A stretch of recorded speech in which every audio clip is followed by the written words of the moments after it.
Our journey is about to begin, so sit back and relax as we take you on a magical tour through Cappadocia. As the sun rises over the vast hills and valleys of Cappadocia, one sound breaks the silence of the early morning. Everywhere you look, hot air balloons are being inflated and lifting off towards the sky, providing passengers with a bird's eye view of the area's fascinating landscapes. I couldn't wait to begin my adventure with a balloon ride. All morning, the crew had been busy preparing for our flight. The balloon, or envelope, is first filled with cold air, then hot, which causes it to lift off the ground.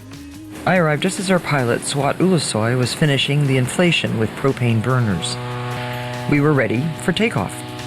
Welcome on board. Thank you very much. You're most welcome. Our flight will be roughly 1 hour, depends on the weather conditions. Which valleys are we going to see? We'll just now pop into the Love Valley, then I will try to go Rose and Red Valley. To lift off, Stewart repeatedly fires the propane tanks. Hot air makes the balloon rise. There we go. Oh, it's so silent and nice. Joining me on my balloon ride was Professor Robert Osterhout, director of the Center for Ancient Studies at the University of Pennsylvania. He has been studying Byzantine art in Cappadocia for over 20 years, but remarkably, he had never seen the region from above in a balloon. Look at this, touching the trees. Oh my goodness. You did that on purpose, didn't you? Adrenaline is good sometimes. No! As we continued to go higher and higher, Cappadocia's amazing landscape stretched out before us.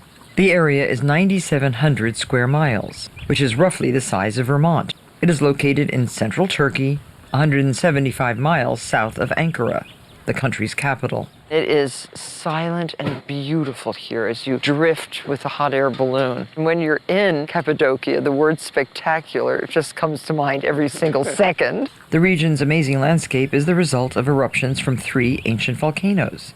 60 million years ago, these volcanoes began to emit layer upon layer of volcanic ash. This ash hardened into a type of rock called tufa. Over the centuries, wind, rain, snow, and rivers eroded the stone, carving the unusual rock formations you see today. Oh, and look what's below. That's Love Valley. You know why it's called Love Valley? No. Let me think. Yeah. It's easy to see why this area has been nicknamed Love Valley. The locals call it Baladeri, meaning the stream with vineyards. What made the tops like that? This is what's called preferential erosion. The upper stratum is harder than the lower stratum, so it erodes differently. While the soft tufa at the bottom is gradually eroded away, the harder upper layers of basalt remain and form a cap. In Cappadocia, these structures are known as fairy chimneys, a name adopted by early traders passing through the region. Or just right on top of these. This is incredible. And you can see that that was once a cave and the erosion and has it's fallen eroded down. away, yeah. This easily eroded tufa is also easily carved. People have made dwellings here since the Hittites came to the region almost 4,000 years ago. Woo! My travel companions Kevin Sharkey and Aisha Patel were enjoying a balloon ride themselves. Our balloons are kissing. The balloons are kissing when they're just touching. Kissing balloons are perfectly safe, but bumping balloons top to bottom can be dangerous. Pilots must be in constant communication. You're clear to climb, Dave. You are clear to climb. When the weather is nice, there are usually over 50 balloons in the air at the same time. This is a really popular way to see the valley. A very, very good way to get your bearings, to see what you'd like to see from the ground. Gosh, I want to see that, and I want to see that. Surprisingly, there are many farms scattered among the impressive rock structures. Well, the crops seem to do very well. This is arable land. There's a sort of mistaken perception that this is a desert area, but you can see it's very lush in the valley. Down below are grapes. Cappadocia is always known for its wine. This was an area of intensive agriculture in the Middle Ages. So this was really the breadbasket of the Byzantine Empire. Over the years since the Hittites first occupied central Turkey, the region saw the rise and fall of many other civilizations.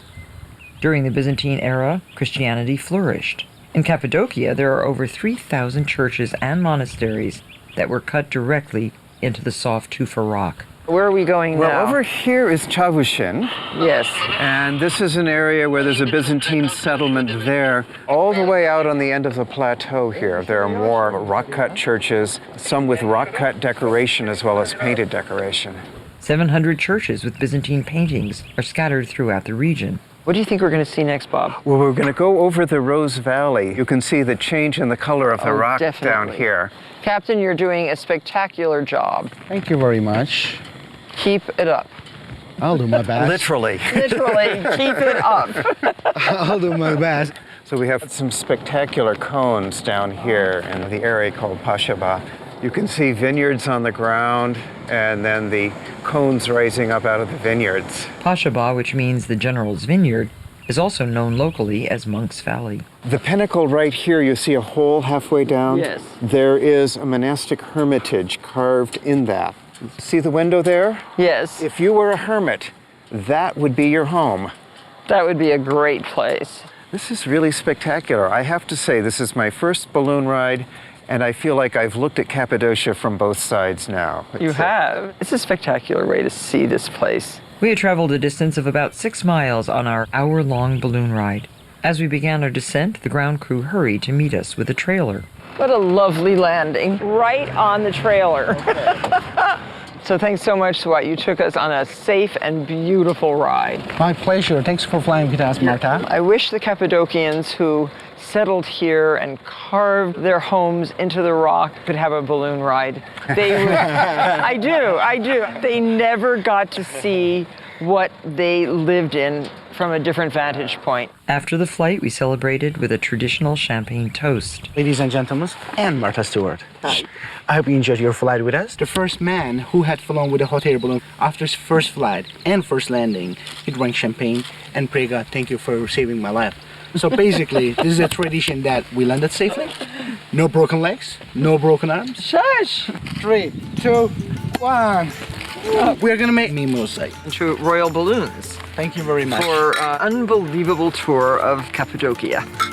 It's the way to see it.